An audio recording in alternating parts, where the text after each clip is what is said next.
Bonjour, je suis Emmanuel Alcover, je suis le directeur de la société Curvebeam France et je représente les scanners en charge Conebeam, Curvebeam donc, pour le territoire français et les pays francophones.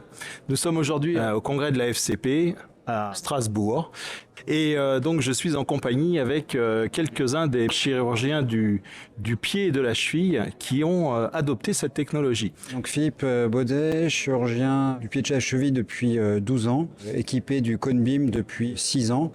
Et j'avoue, je ne reviendrai pas en arrière et que ça me permet de mieux comprendre la situation de mes patients. Pour l'arrière-pied, là, beaucoup de gens sont convaincus, mais en fait aussi pour l'avant-pied, je pense que le Conebeam est aujourd'hui indispensable pour savoir à quel patient on a affaire et comment le traiter le mieux possible. Bonjour, je m'appelle Barbara Piclet, je suis chirurgien du pied et de la cheville depuis 30 ans et j'ai la chance d'avoir cet appareil depuis 1 an. Et ça a révolutionné ma pratique, surtout dans la visualisation de la rotation du premier métatarsien qu'on peut analyser en préopératoire, en post-opératoire et donc bien préciser nos indications.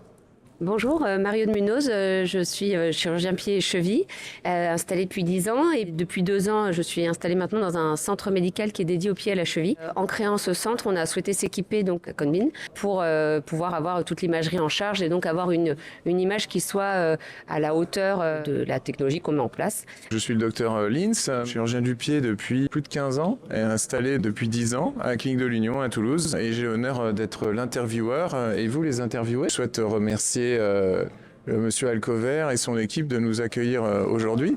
Et je représente d'autres petites choses, c'est que on ne doit plus dire scanner en charge, parce que quand on dit scanner, on s'imagine que c'est lourd, que c'est cher, que c'est compliqué, alors qu'en fait c'est tout simple, c'est juste une radio qui tourne. Et donc au lieu de faire une face et un profil, on va faire tourner l'appareil et ça va nous faire toutes les incidences en une seule passe qui dure 30 secondes. J'ai l'honneur aussi de présider la société internationale Conebeam. On milite pour effectivement cette nouvelle terminologie radiographie 3D qui correspond plus à la réalité. Pour moi, vous êtes des personnes exceptionnelles et vous êtes tous les trois des pionniers et vous avez chacun, pour moi, résolu partie de l'installation idéale de la radiographie 3D dans l'outillage quotidien du chirurgien du pied et bientôt du chirurgien orthopédique, de l'épaule et du rachis parce que les appareils ils vont remonter, puis ça va boucler à boucle, ça a commencé l'histoire avec le Conebeam dentaire, puis là ça va remonter.